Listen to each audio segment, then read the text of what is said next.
મેળામાં. કયા મેળામાં? સોમનાથ મંદિર. અચ્છા, સોમનાથ મંદિર ક્યાં આવ્યું? સોમનાથ મંદિર તળાવની પાસે. મારા ઘરની નજીક જ છે.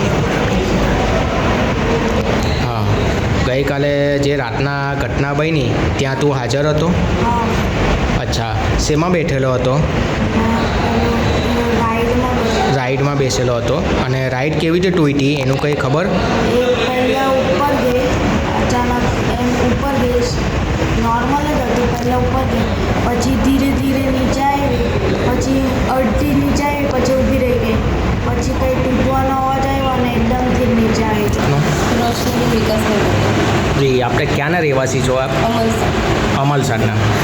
ગઈકાલે જે રાતના ઘટના બની બીલીમોરા જે મેળામાં, ત્યાં આપ હાજર હતા? હા. તે પછી આપ કઈ જગ્યાએ બેસા હતા અને શું ઘટના બની એને થોડા વિશેષ મને જણાવશો? રાઈડમાં બેઠા હતા અમે જેવા બેઠા ને તેવી ઉપર જતી હતી. ઉપર ગઈને થોડો અવાજ આવ્યો ને તમને એવું લાગ્યું કે નીચે આવતી હશે, મતલબ કે ઉતરવાના હશે નીચે. જી. પછી થોડું નીચે આવ્યું જી. થોડું નીચે આવ્યું ને પછી ઊભું રહ્યું ને પછી એકદમ જ અવાજ આવવાનો.